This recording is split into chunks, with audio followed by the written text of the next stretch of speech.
Sports Writer of the Year. Yeah, about that, huh? How about it, huh? Co-Sports Writer of the Year, Kevin Paul DuPont, also duly honored, and rightly so.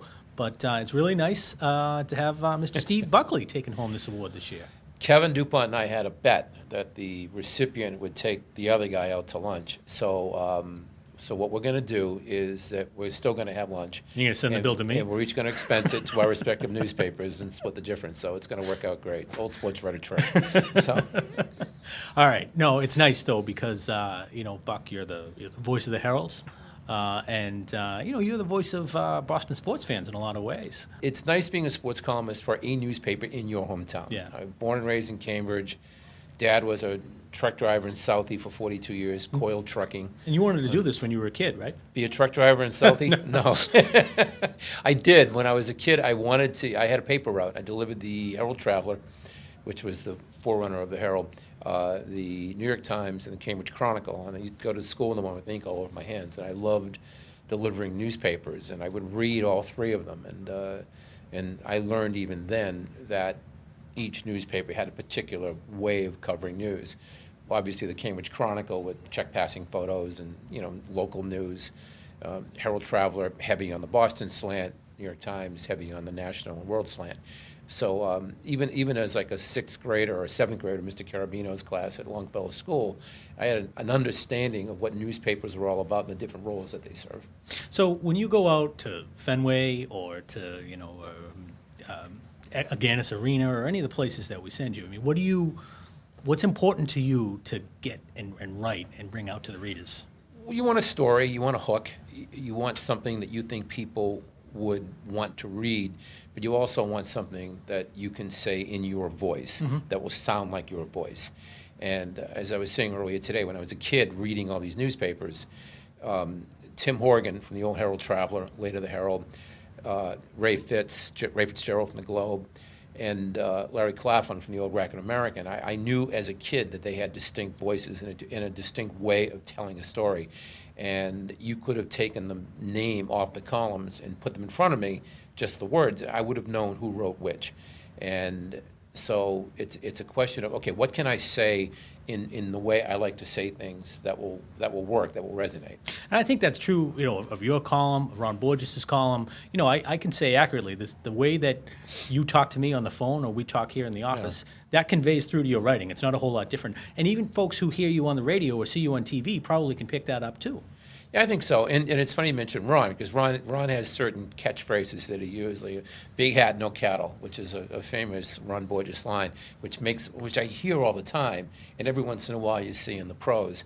And that's true. There are a lot of very, very, very good writers and a lot of really good reporters, but that doesn't always translate to being a columnist, because again, you want to have a voice, and you want to have it sound like you. And listen, my act doesn't play with everybody. I have a way of, I can bring the 1914 Boston Braves into a discussion about meatloaf. And it's just what I do. And it's like, oh, another timely reference by Buck.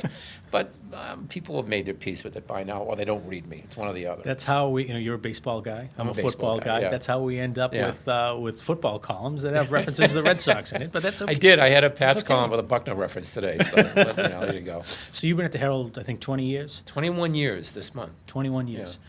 A couple of weeks ago, we were at the Winter Classic. Yes. And you wrote about Mike Condon, the Canadiens goalie. It was a terrific game. Holliston kid, Needham kid, grew up around here.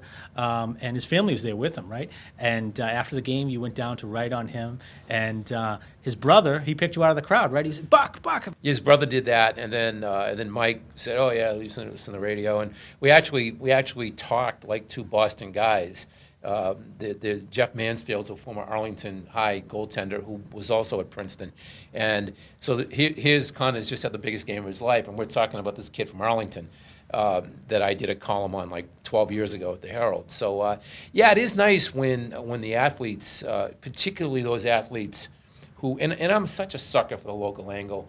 I mean, when Mike Pagliarulo played for the Yankees and back in the day in the 80s when Greg Gagne, when the Twins had that Massachusetts double play combination, Greg Gagne at short and Steve Lombardozzi at second, I always seek those guys out because you get the benefit. It's a double-pronged thing. You're covering a big league event, but yet it's also the Cambridge Chronicle part of it where you're doing that local angle, and that's always fun. Favorite story of mine from this past year, this is a 2015 award, of course, so we'll Yeah. talk about 2015.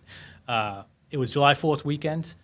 Jimmy Hayes had just come back to the Bruins, So we sent you down to Adams Corner to talk to the folks at the Erie Pub. Of course, his dad, his family are very popular down there. And you told me, oh, yeah, this is a great story. I'm going to go down there, I'm going to talk to the dad and the family, and I'm going to bang out my column there, and then I'm off for July 4th weekend. And a couple hours later, I get a call, and you're telling me, yeah, I can't write my column here. Everyone wants to talk to me. I can't sit down and write. But that's great. That's what, those people want. Everyone sees you. They recognize you. And the funny thing about that is Jimmy's dad picked me up at the Ashmont T station because it was July 4th weekend, and I turned on traffic on the 3s on BZ radio, and they're like, the expressway is a parking lot. Don't get on the expressway. Well, I live in Somerville, and I have to. So I took the T out of Davis to Ashmont, and his dad picked me up in his SUV, big white SUV. Drove to the Erie, and had a nice time. And it was just what you said. What do you think of? And it's the usual. What do you think of the Sox? Is there enough pitching? And what about the goaltending on the Bruins? You think Probably some Deflategate talk. There was some Deflategate talk, and and that's a good way of gauging what people really want to talk about, because I live in Somerville, and I go to a gym and I go to the Diesel Cafe, the same coffee shop every day, and there are certain people that I see on a regular basis, some of them friends, some of them acquaintances, that they provide a really good measuring stick, barometer as to what people care about and what they want to talk about, and you need to be cognizant of that, because if you stray too far from that too often, it's always great to have that off the beaten path. Oh, I didn't expect to see this, and those are great once in a while, as long as they're once in a while. Yeah. But you've got to hit the middle of the target on a regular basis. Obviously, right now people want to talk about the Patriots. In 6 weeks, it's going to be spring training with the Red Sox. Then we're going to get in April, May, and the Celtics and/or the Bruins will be in the playoffs, and they'll move. There'll be the marathon. There will always be something on center stage that we're going to want to talk about. Yeah, it's. I think this can be accurately said about you. You're as comfortable in the Red Sox locker room at Fenway Park as you are at the Park League, and your columns reflect that. Yeah. You have no trouble holding our big sports names accountable for the decisions they make. Charlie Jacobs, for example. Yeah. But you're also very comfortable telling the story of Andy Brickley's mom. And some of the other people. Fabulous Mrs. Brickley from Melrose. Yes. Yeah. And that's a credit. And, people have come to know you because they read you in the Herald, they see you on TV, they hear you on the radio. I know the Herald's been good to you, as it has to me, but Very good to me. You've been very good to the Herald, and we're lucky to have you. Well, I appreciate that. Thank you right. very much.